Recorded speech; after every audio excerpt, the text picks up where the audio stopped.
Tuesdays is known as $2 Tuesdays at WagerTalk.com and SportsMemo.com, where you can get the hottest handicappers' best bet or daily package for only $2.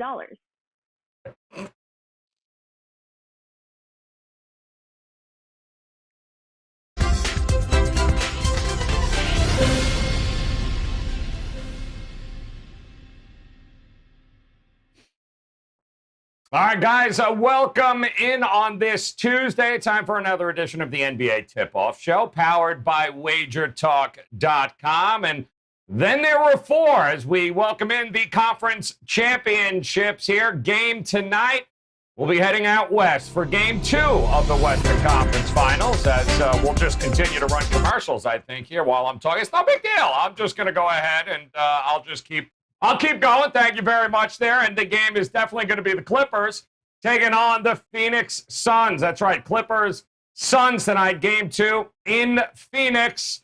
And who better to break it down than our A-team here, guys, today. Look at this. Ski Prophet in the house, as well as the Godfather, Teddy Covers, and Mr. Rob Vino hanging with us on this Tuesday. We've got Game 1 tomorrow in the Eastern Conference, but gentlemen, we've got 4 teams left here, and Ski may not exactly be the 4 teams everyone thought it was going to be, but tonight should be a very interesting matchup. We'll break that game down, but how's your weekend been? How's your week been? And what do you got going on at Wager Talk right now?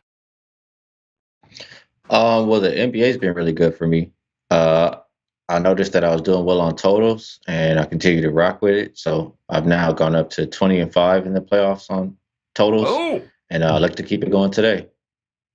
Damn straight getting it going here today. Teddy, how was your weekend, my man? What's the week been looking like for you? And what do you got going on at WagerTalk and SportsMemo.com? Yeah, we ran good all weekend. I got no complaints. 83% all sports over the last 4 days, so we're making money right now, much better than we were talking about last week on this show, where I went from red hot to ice cold. We're back in good form again. I am not in action on tonight's NBA game at all, not side, not total. However, I do have a 5% big ticket available for tomorrow's Game 1 between Atlanta and Milwaukee. In addition, I do have a single MLB best bet available for tonight. You can get those right now over at WagerTalk and or SportsMemo.com. All right, great stuff there. And Rob Vino, my friend, how was the weekend? I know, unfortunately, that watching TV and the sports and listening to sports radio in your neck of the woods, probably not great if you're a Sixers fan at all, my friend. But how's the week been, man? What do you got going at WagerTalk.com tonight? Yeah, everything's good, Joe. Everything's good. I noticed, Wager Talk now keeps that really transparent board right on their homepage where you can see how all the handicappers have done last 3 days, 7 days, 30 days. For a guy that doesn't use very many 5% plays outside of football, my big stuff is usually 4% best bets. And last 30 days, number 1 at Wager Talk in MLB 4%ers and number 1 at Wager Talk in NBA 4%ers. So it's been really good with the best bets overall. And to be here in Philadelphia, Joe, it started as soon as that game ended. Obviously, it got even worse than what it was 2 days prior when they wanted to trade Ben Simmons for TJ McConnell. So if you can imagine it being worse than that, that's what it is here for all involved. And we'll see. Doc Rivers yesterday, really quick before I let you get this underway. Doc Rivers with just a hell of a quote yesterday to say that now that he's been here for 1 year, he's identified the problem with Ben Simmons, and they know the proper work to get things corrected. I mean, I really don't know what the hell that means, but if it took them a year to figure it out, they got issues ahead of them. So we'll see what happens with Ben. I think they're hamstrung salary cap wise. He'll have to stay. But we'll see if he gets in the gym. He hasn't done it in 5 years. No reason why he would do it on the 6th. We'll see. All right, good stuff there. I mean, Ski. Can I say something? Yeah, I was going to say, Ski, you figured it out right off the bat, didn't you? Well, I think that's what he's saying is Ben Simmons is finally going to work on his game, because we've seen for year after year, he just looks like the same player, if not worse. So that's what I'm translating that to be, that they've come to an agreement that if you're going to stay here, you're going to work on your game this summer. Do or die. I love it.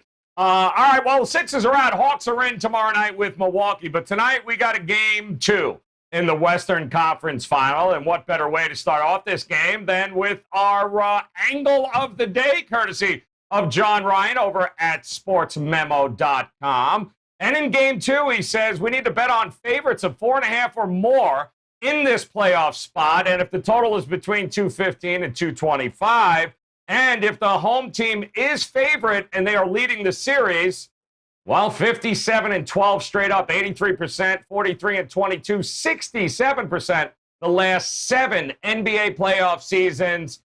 Wow. Even if you crunch it down to the last 3, we're still looking at 68% against the number. Bottom line is bet the Phoenix Suns lay the points over the Clippers in game 2.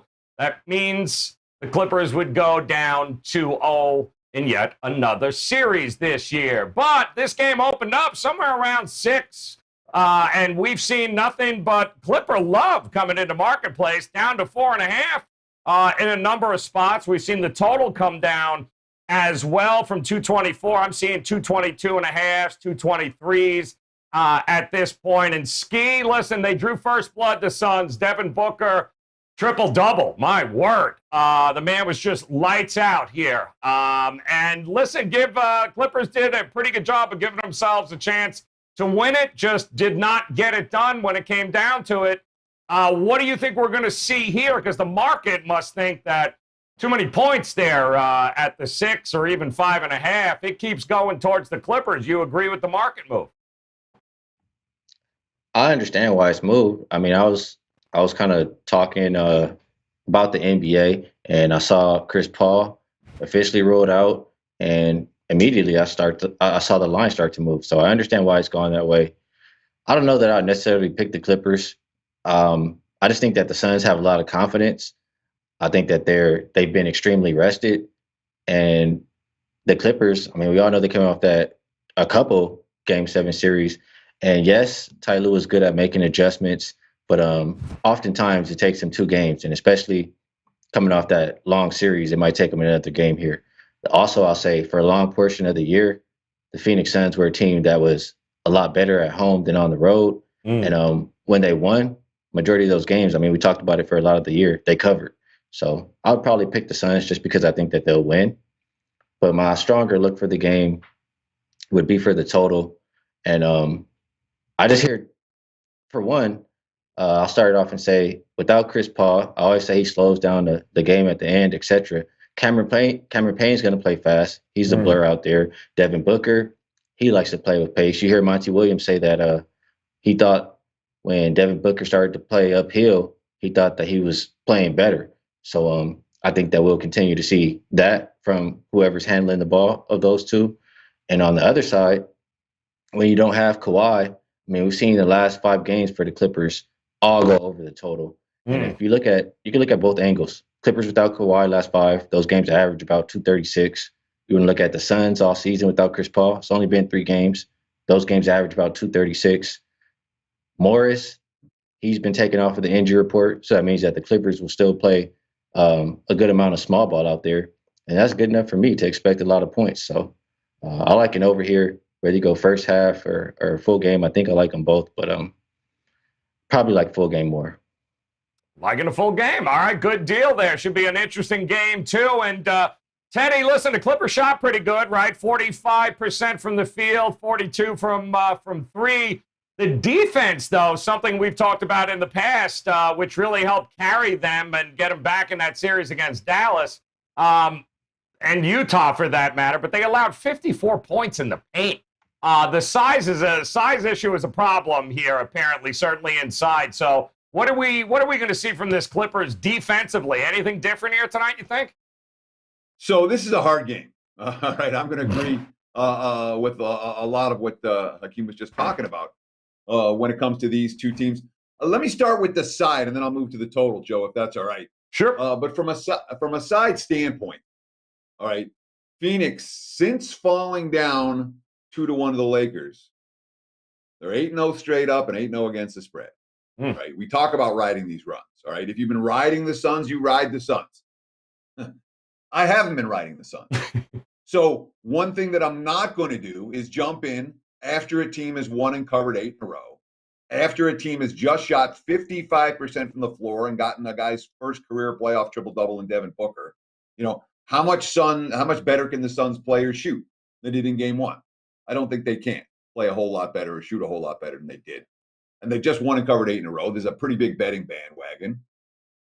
Yeah, I don't want to jump on Phoenix right now. At the same time, it's a Clippers team that, how many times do we need to see it? The Clips don't wake up until you punch them in the mouth, and a lot of times you punch them in the mouth twice.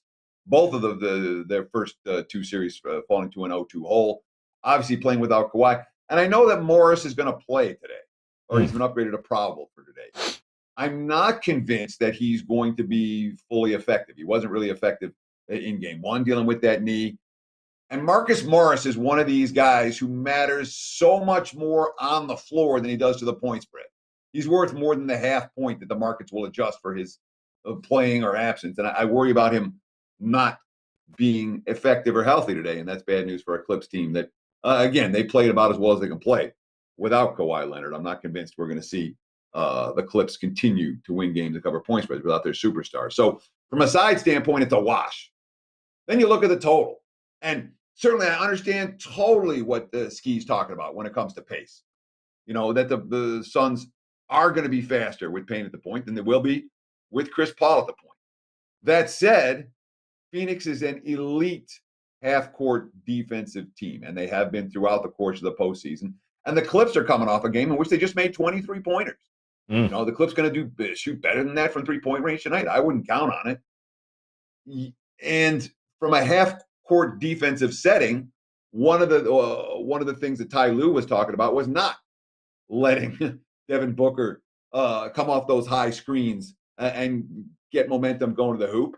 I would expect to see defensive adjustments in this game. Paul George was talking about that in his post-game quotes. And when we've seen the Clips make defensive adjustments in this postseason, they've been pretty darn good by and large. They've done a really good job of taking away what the other team wants to do best. So total-wise, again, it's a mismatch. Some things pointing over, some things pointing under. You can understand why I'm not involved in tonight's game. I'm all over the map, and it's easy for me in games like this. You look at it, you think about it again, and you say, I can make cases for both teams and both totals. I'll leave it alone and focus on tomorrow's game. Love it. All right, great job there, Teddy. And Rob, boy, oh boy, if they go small again here, the problem is they gave up so much size to Ayton, who's having an unbelievable year. What strides this kid is making in the association. But we did see some DeMarcus Cousins show up, didn't we? Had double-digit points in there. What do they do? If they go small, they're going to give up a lot to Ayton. It's kind of pick your poison. What do the Clippers do to get back in this? Yeah, it's tough, right, Joe? Because start of the second half, Marcus Morris was hurt, so they had to go to Zubats.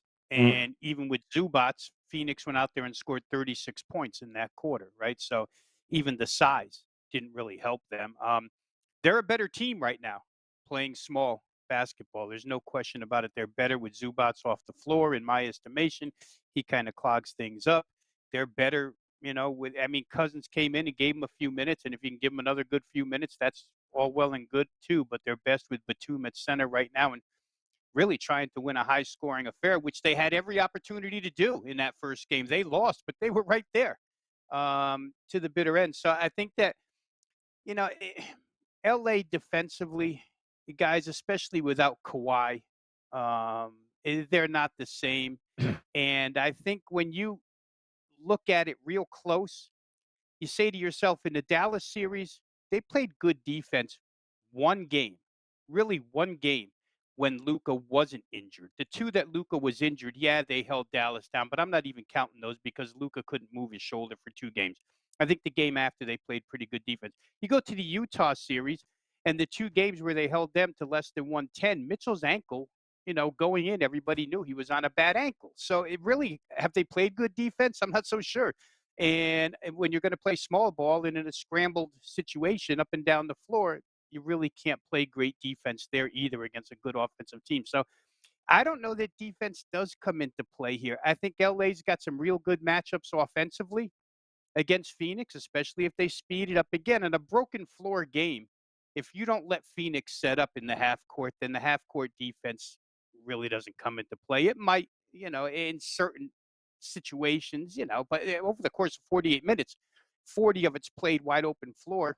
That's what you want if you're the Clippers here. You want to try and outshoot them. You've got guys. Reggie Jackson's been great. Paul George has been great. Terrence Mann has shown flashes all the way down the line. If Morris can make a couple of threes, I would actually believe, at least in my mind, my line of thinking, I would think that the Morris injury hurts him more defensively than it does offensively. I think spot up threes from the corner, the injury doesn't really bother you.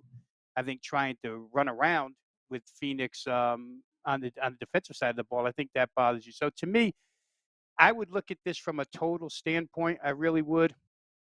I think the Clippers can stay in this game. But again, the one thing that concerns me is, the trend that Ski alluded to, that when Phoenix wins games this year, they cover. And that kind of scares me a little bit. I don't know that this line should have come down the way it did off of the Chris Paul news, but it did what it did. And now we're looking at 4.5. I think the total's the right way. Ski made the case for the full game, so I'll make the case real quick for first half. The Clippers have now played 6 consecutive first half overs. That dates back to the Utah series, obviously. And all 6 of those went over what we're staring at tonight, 111.5. So that's good news for an over. And Phoenix is 5-1 first half over in their last 6 playoff games. So everything that Ski said combined with this, I think just leads me to believe that first half or full game, you're probably in pretty good shape playing over. All right, there you go, guys. Got a little something for this game here tonight. And Teddy, let me ask you quick here about the futures for the NBA championship. It's interesting here as you've got Atlanta taking on Milwaukee game 1. Milwaukee's just about even money right now. Do you wait to see what happens with tonight if you like the Clippers? Is this number going to get any better, you think? It's like plus 150 for Phoenix. How would you approach if you hadn't made a futures bet yet, if people are thinking about it? So with all of the futures, it doesn't matter if we're talking series prices or at this stage of the postseason, if we're talking about odds to win the title. When you're deciding when to make your bet, you're making your bet based on what you think the outcome of the next game is going to be. All right. If you want to bet Phoenix now, all right, you bet Phoenix now if you think the Suns are going to win tonight. You'll get better odds on Phoenix if the series is tied 1-1 after game 2 than you'll get right now, because the odds are going to shift based on the results. Similarly, if you want the Clips at the plus price, again, if you think they're going to win tonight, you play them now. You can play them win the series. You can play them win the title, however you choose to do it. But that's the way to maximize your return on investment with these futures in the postseason. Now, when it comes to betting the Clips, let's say to win the series now against the Suns at plus 330 at the current available odds. And again, if you shop around, you will find significant variance off of that number from one book to the next based on their own personal liability. But if you're looking to bet the Clips to win tonight, I wouldn't talk you out of making a bet on the Clips to win this series and or betting on the Clips to win the whole thing, because those odds can and do shift literally after every game. And when there's no clear favorite at this stage, Milwaukee at even money, where there's no single team that the books are really worried about, and there's multiple teams very live, in theory. I mean, the markets are saying everyone but Atlanta. The markets don't like Atlanta right now. But that could change if the Hawks win game 1 and all of a sudden the markets like Atlanta. They're not going to like the markets love the Hawks in the first 2 series either. But if you see that market move or that the Atlanta win tonight, or tomorrow night, I should say, you'll see a significant market move there. So the concept's the same.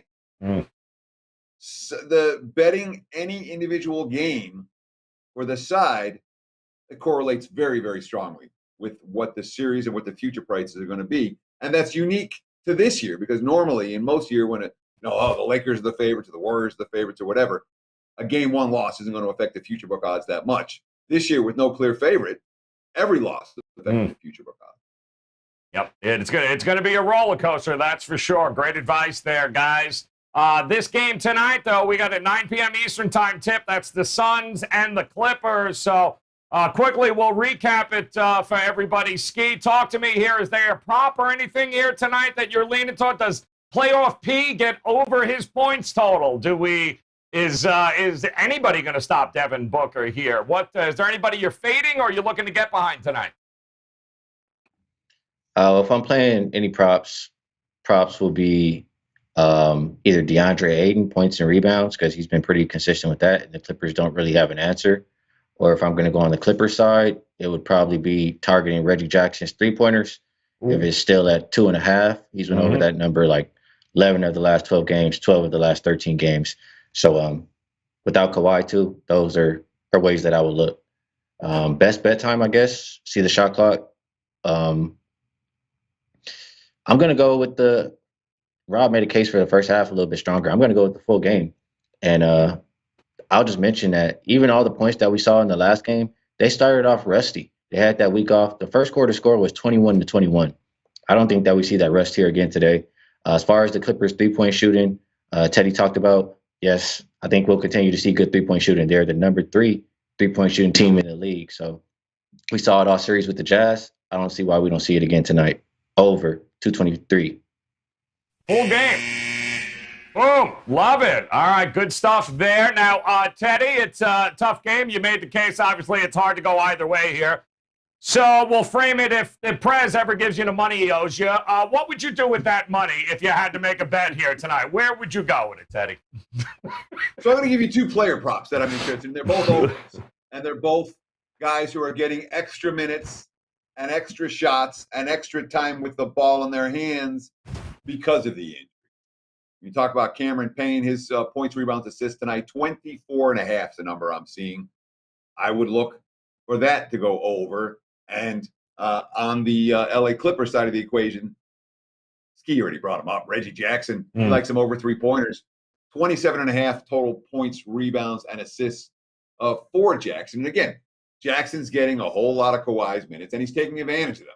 He's flown over the total repeatedly in recent games since Kawhi has been out, the last 3. He scored 22, 27, and 24, almost getting there on points alone without the rebounds and assists. And he's had rebounds and assists in obviously both of those contests. So Jackson over, Payne over, 2 guys that I might highlight tonight.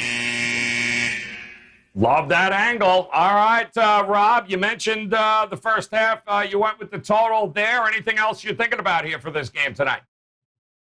Well, I think, the guys have hit on a couple of these things. In the first game, I did play a couple of player props. One was Reggie Jackson, points, rebounds, and assists. As Teddy just mentioned, it went soaring over the total. The guy's taking the second most shots per game on the team since the injury to Kawhi Leonard. So he's going to get involved in the offense, and he's been a pretty good rebounder and assist guy as well. So I could totally understand where Teddy's coming from there. For me, I would look towards Mikal Bridges here. I see total points, rebounds, and assists of over 18.5. It's always a battle between him and Jay Crowder. And Jay Crowder, the more experienced guy in this situation, actually came through over his number first game. But when I went back and looked, it's kind of a seesaw between these two. Crowder, good game. Bridges, good game. Crowder, good game. Bridges, good game. They kind of put up the same stat lines all the time. I'm going to take Bridges tonight. I think he makes a few more shots. I think he's got a conference finals game under his belt. He's ready to go now. So give me Mikal Bridges over 18.5 points, rebounds, and assists. Boom! What, no buzzer for Rob Vino? You like him too much, Rob? What's going on? He talks about the Houston Astros before the game, and you spare his ass. Unbelievable. Guys, just a quick reminder, too, WagerTalk.com right now. You heard Teddy say it earlier. Ski, as well as Rob Vino. Guys, locked and loaded. Best bets here tonight across all the sports landscape. All you have to do is visit Ski, Teddy, and Rob Vino over at WagerTalk.com. Visit their pages now. Grab those 3-day, 7-day, 30-day all-access packages here, guys, and never miss a best bets. So there you have it here, guys. One game on the board here tonight. A lot of different ways to be able to approach it. Here's just a couple if you're joining us here. Ski, looking at the Clippers Suns over full game, 223. Teddy, says, look at Cameron Payne, over 24.5 points, rebounds, assists, as well as Reggie Jackson getting it done. Same way with 27.5. Rob says, Mikal Bridges, over 18.5 points, rebounds, and assists. And our good friend John Ryan, with his angle of the day over at Sports Memo, says, lay the points with the Suns tonight. They'll get the job done in Game 2 of the Western Conference Finals. Guys, hit that bell in the upper right-hand corner. And then, of course, get notified every time we do one of these shows straight through the NBA Finals until we crown a champion. We're here with you. And also, in the meantime, head over to WagerTalk.com. Visit all 3 of these gentlemen's pages. Grab their best bets tonight. No reason not to make it a profitable Tuesday. And on behalf of Ski, Teddy Covers, and Rob Vino, guys, best of luck with your plays tonight. Come back and join us again tomorrow as we talk a little Milwaukee Bucks, Atlanta Hawks, Game 1 in the Eastern Conference Finals. Good luck tonight, guys. We'll talk to you tomorrow.